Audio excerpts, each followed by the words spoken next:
In a few days from now, the new government will be taking office. What are the challenges for them and what will be the key focus areas? We will be discussing that in the next 20 minutes or so. Joining us now on ET Now is Dr. Rajiv Kumar, the Vice Chairman of the Niti Aayog, and also in conversation with me and asking him some very tough questions will be our consulting editor, Maithili Busnarat. Maithili. Well, I don't know whether somebody like Rajiv will find them just. Thank you so much, Rajiv, for joining us. Now that the exit poll numbers are in, and of course we know that we need to take exit poll numbers with a pinch of salt, but if we are to believe these numbers, it would suggest that the economy, to the extent that it influences any outcomes, election outcomes, is in fine fettle, which is contrary to the general discourse. So does it mean that there is no case for a course correction at all? Is there a case for course correction? What is your sense of how the economy is doing? Well, I mean, the first thing that we must understand is that the electorate is wiser than us. So they have taken, as you would say, everything together to vote the way they have voted. We don't know the results yet, but from whatever we can see. So it's never this or that which influences elections. So that's that. The second point is that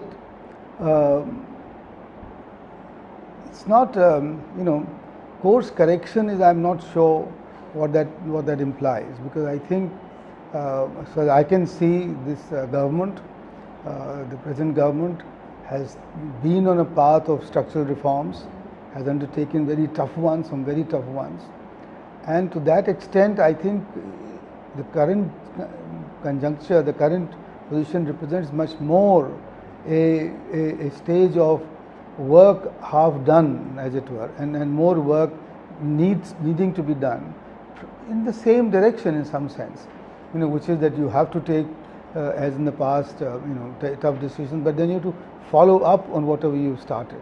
I think that's and which is what I think people will also appreciate, and the markets have appreciated today, which is a sense of continuity.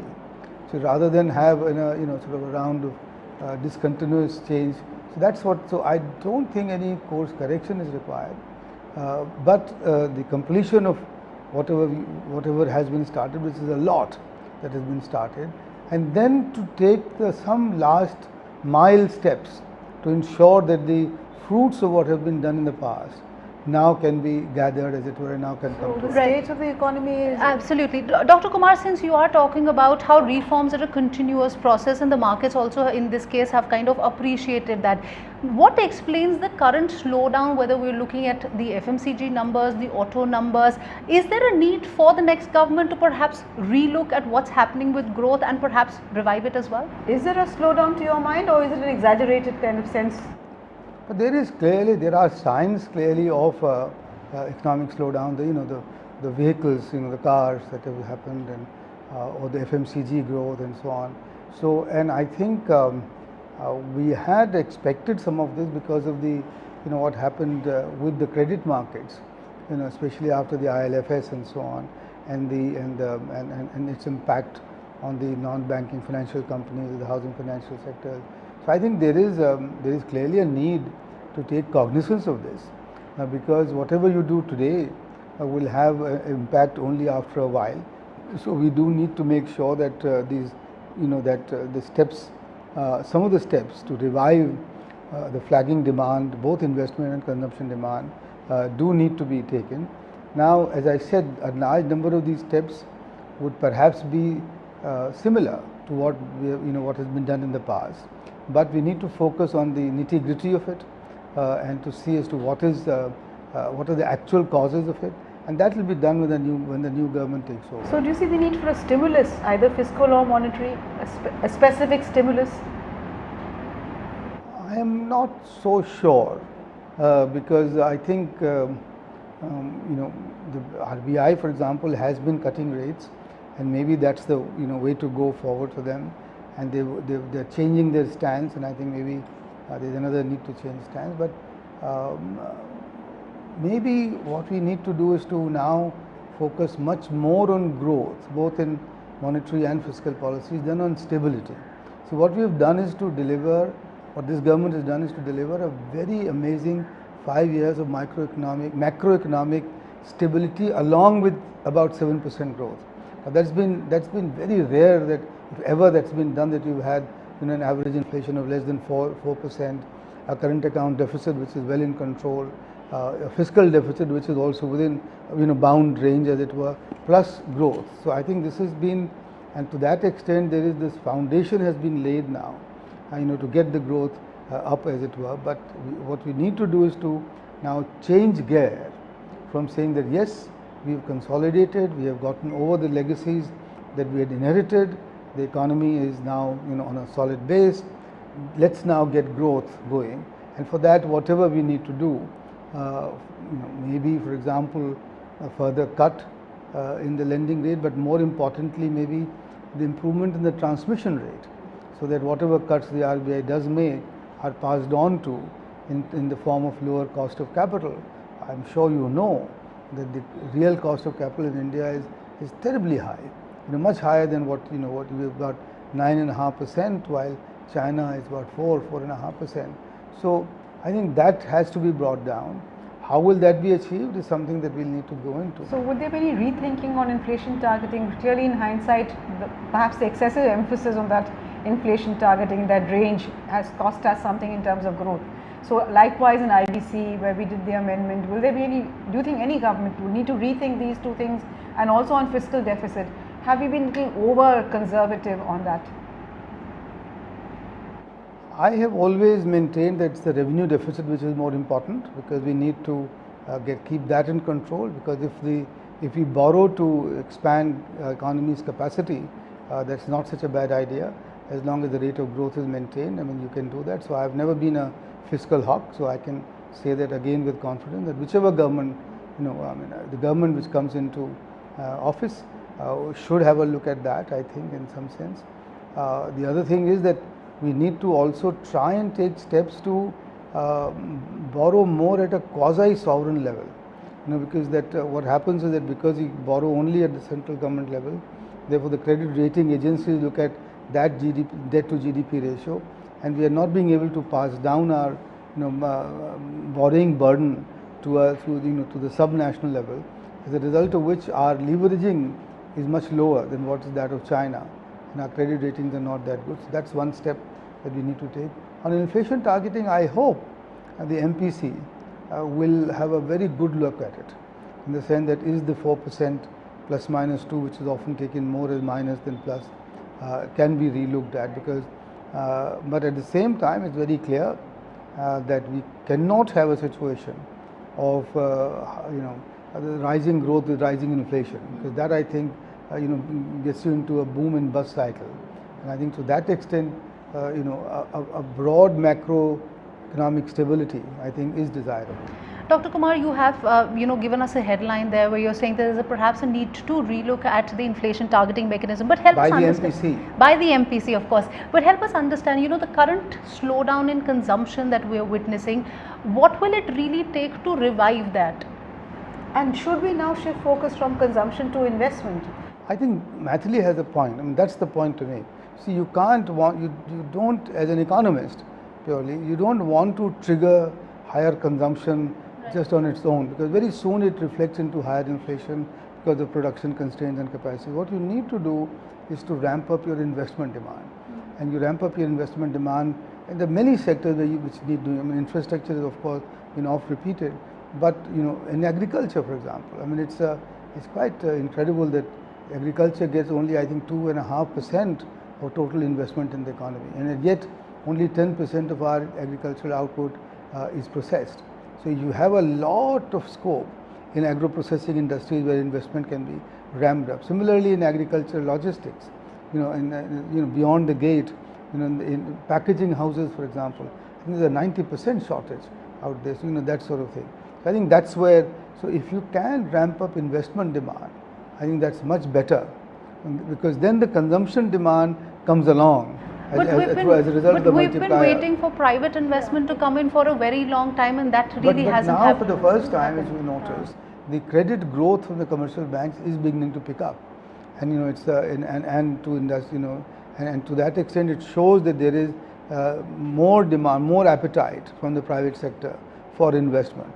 Now, I think this will, in fact, just the last data yesterday was that the growth of bank credit to infrastructure sector has shown a smart rise, which means that the private sector is coming back into the infrastructure sector after so many years, and I think that's also a very good sign. So in hindsight, Rajiv, would you think that the earlier government somehow was a little too hesitant in recapping public sector banks, and that perhaps is one of the first steps any new government must take, recap fully rather than in driblets? Would that be your suggestion? There, Mathili, I have a slightly different view on it, which is that I would rather have the governance reforms first for public sector banks and implement the PJ Nayak committee, fully, which is to say that the public sector banks other than the state bank may all be put into a holding company.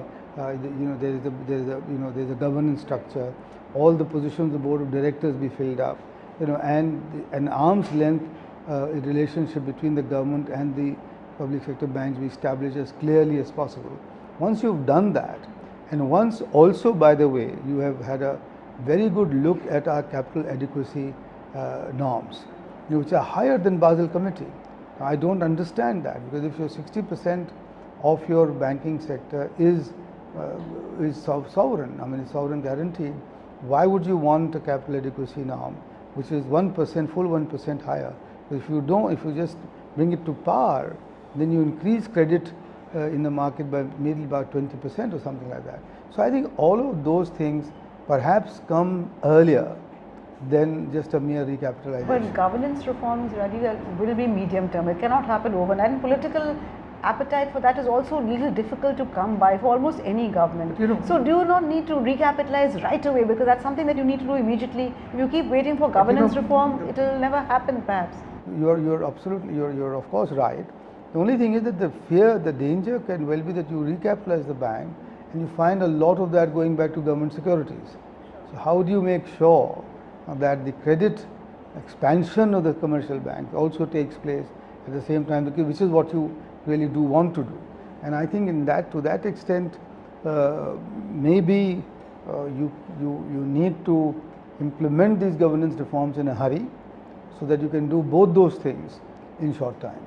Dr. Kumar, since we are talking about banks, and a lot of people say that when the next government comes in, their hands are going to be full with respect to dealing with all the financial sector issues. Look at what has happened with the NBFC sector, IL&FS crisis, and of course the banks as well. Would you say that there is perhaps a supervisory regulatory issue there, and that needs to be looked at? I'm not sure of that. I have not thought through that. So quite honestly, one doesn't. But I think the present system, where you have the RBI and you have SEBI and you have the the insurance regulator, etc., there is sufficient regulatory firepower. What you perhaps need to do is to operationalize the FSDC, the Financial Sector Stability Development Council. Stability Council, because that is where under the sort of aegis of the finance minister, all of them can come together and exchange note. And I think operationalizing that might be a very good idea. Would you call for an asset quality review of the NBFC sector?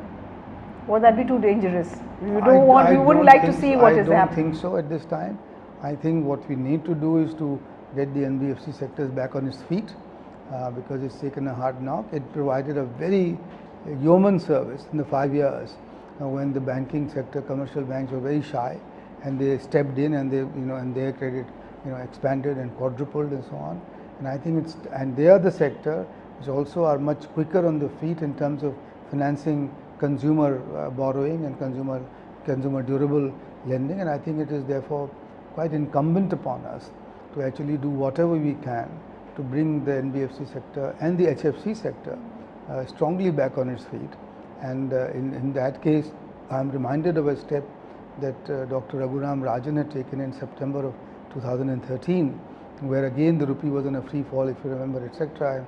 There was the financial sector crisis coming along, and he had announced a window, a backstopping window at the RBI itself for shoring up the NBFC's credit worthiness. I think things like that are needed, and more importantly also, I think we need to have a thorough analysis of the impact of IL&FS on the NBFC and HFC sector and the financial sector as a whole, because it has had an impact on mutual funds, it has had an impact also on the on corporate bonds, etc. So I think that analysis, and if the committee that had been appointed to look after ILFS, if I surely would have done such an analysis, I think it's time to put it out and discuss it so that we know what the implications are. Rural distress and unemployment, these are two big issues which are supposed to have been big electoral issues. But on rural distress, you also spoke about the need for investment in agriculture, etc. How does the government go about getting that investment in, number one, given that there are constraints on fiscal deficit, number one. Number two, that what you basically need in agriculture is free market forces to play. But will any government have the gumption to free up input prices, free up output prices, and for once put producers' interests ahead of consumers? Because otherwise, currently what happens, the moment prices rise, food prices rise, you immediately say no, price, you can't export, you allow massive imports, which is what we did with pulses. So can that huge shift really ever take place? Well, my answer is why not, and why shouldn't Because it? short term there is And, pain. given, you see, our agricultural sector, Maithili, situation has changed dramatically from where we were 30, 40 years ago. Because we were an agricultural scarce, agricultural shortage economy, food security was of the paramount importance. But now, the last few years, our cereal production has been growing at a much faster rate than our cereal consumption demand. So we have actually emerged as an agricultural surplus, cereal surplus economy. So I think all those considerations which had been put in place to ensure food security, I think have to be reviewed. That's true, And but what every you have to political do- party offers free power, No, but loan waivers, and it's true across political parties. No, So you're always offering them sops. I'm not talking politically at all. I'm just saying that simply that today Yeah, the need of the hour Absolutely, is I agree one, with you. diversifying agriculture, Sure. moving away from cereals and pulses, etc., to fisheries and livestock and all of that. That's one part of it. Yeah. The second part of it is to bring down the cost of production in agriculture so that you become globally competitive, and which is where you can then export. And the third is that, yes, you are absolutely right. We have to balance the producers and the consumers' interests. And one of the interesting that I've seen in my past, and I've also pointed out, is that the more highly intervened a sector is, the lower the rate of growth. And agriculture happens to be the most highly intervened sector. And I think you're right. For example, I would be in favor of removing, for example, the Essential Commodities Act and replacing it with something far more balanced and nuanced. Because now, you see, agriculture is a traded product. And if we are, as we should be, nimble on our feet, then we can always meet impending scarcity through imports, and through market intervention and so on. So I think, agriculture does need a different, and I talked about reducing the cost of production, and for me a new model that has just emerged, and we are examining it very carefully, is the so-called zero budget natural farming model, which eliminates the use of chemicals in agriculture and encourages intercropping and bring down costs by a magnitude to the farmers. In fact, just the other day I had met some farmers who had said that their cost of chemical inputs, which used to be about 22,000 rupees, has come down to rupees 500, 400 because you don't use any of those chemicals. I think these are the sort of ideas that you need to examine if Indian agriculture is going to become globally competitive, as it must, and at the same time provide sufficient incomes to our farmers. The Prime Minister's promise of doubling farmers' income is, I think, one that has to be gone for. We have to do very that. difficult given No, the it's time. very difficult, but but you don't keep counting only it's not so difficult if you don't depend only on the rate of growth of agricultural output. Yeah, no, food grains, if you do also diversify. include the cost of production, if you include the possibilities of export, if you include the possibilities of improved productivity, then it's not that difficult. Dr. Kumar, let's shift focus from rural distress, agriculture distress, and move to employment. Do you believe, for the next government, they should look at focusing on creating policies, consciously creating policies that spurs employment, or should they leave it to growth for job creation? I think here the role of both agro-processing and of exports is of paramount importance. I think, and I'm putting it like this simply because there is no either or. Employment and growth go hand in hand, go together. and you can't many people say that now you should only target employment growth, or you should target. I think all of those are okay, whichever way you like to put it, but you have to encourage the growth of labor intensive activities, and to that extent exports, agro-processing, tourism, education and health, I think are all key sectors. By focusing on which you will make sure that you will create the good quality jobs that that our young people need. And by the way, this is important to understand, that it is not, as we have argued many times in the past, it's not an unemployment problem. It's a problem of underemployment and of wage rates. Now, that's what is required. And I think therefore, so I'll stand by whatever we've said in the past, that all that other data, the EPFO, the ESIS, and and other informal sector data does point to the fact there hasn't been, that unemployment is not the big issue, and I think there has been a misreading of that by the media, because if it was, you wouldn't get the results that you're now about to see. So to that extent, I think the correct thing to do is to focus on how we will create good quality jobs which meet the aspirations of the people, and therefore I repeat myself, which is to say that you have to therefore focus much strongly on agro-processing, exports, tourism, health and education. Rajiv, three areas where we really haven't seen much reform is land, labour, and also I would think judicial reforms, because if you see even with the IBC, I think this is another area which is not talked about. So what can any new government do? Is there how important is undoing the Land Acquisition Act, for example, labour reform, for instance? Will any government do it? And the first 2 years are the best time to do it. But politically, will any government really be able to take on, are there any low-hanging fruits at all over here? Judicial reform, NJAC stuff. This government has demonstrated that there is no lack of political will with the government, that the government is willing to bite the bullet on many such things. Otherwise, GST would not have happened. So now, having said that, I think what we need to do is and that is the process which has been ongoing, but which should come to a fruition now, which is to codify our labour laws, and come up with those 4 big codes of labour, which will then simplify all of that. That is important, that is to be done. But that doesn't for a minute mean that you are going to talk about hire and fire and this and that and other. What you will do is that you improve you will improve the flexibility of the employment contract that you can get. And the other thing, which is very important in the government has already passed the contract labour law. I think that's happened already, so that's provided some relief. The next thing is that there are some other nitty-gritty issues. And I give you an example.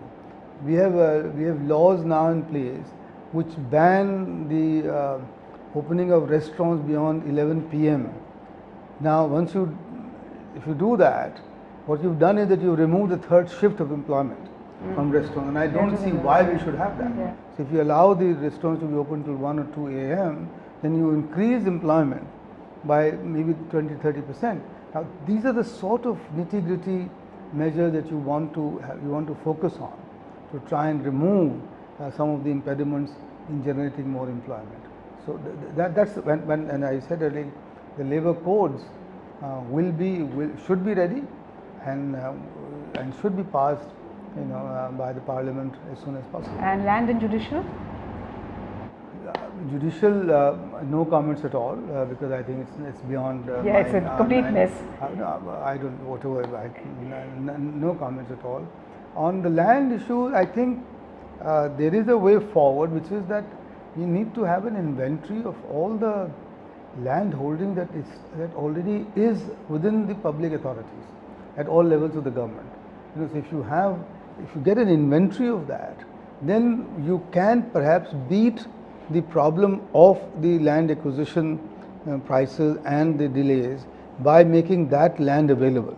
So, and you should start by that, because as you said earlier, anything that you want to do with the Land Acquisition Act, etc., is a very medium-term process, and we don't know. But at least this one can be done right away. Which is that if you have an inventory of surplus land that you hold, or your public sector units hold, you can bring them to fruitful use with the private sector. And by the way, that is the other big thing, which is that we need to revive the PPP, in infrastructure. And one of the ways to do it is to take over the land acquisition risk from the private sector, which is what really makes them quite shy often. And this is the way that you can do that. Okay, All well, right. Rajiv, we're running out of time completely. So very quickly, what would your just 2-3 words of advice to the next government, regardless of which government comes to power, based on your experience in the Niti Aayog? Have a year, lend me your ear to the Prime Minister. Do whatever we can to make private investment become much more robust, because this economy will grow and be sustained by private investment, and the government must take whatever steps is required to facilitate that, to promote that, and to make the private investor feel that he has a huge future in this economy without many uncertainties. All right, on that Thank note, you. many thanks for Thank taking you your so time much, out and Rajiv. speaking to us. Thank you. Thank you.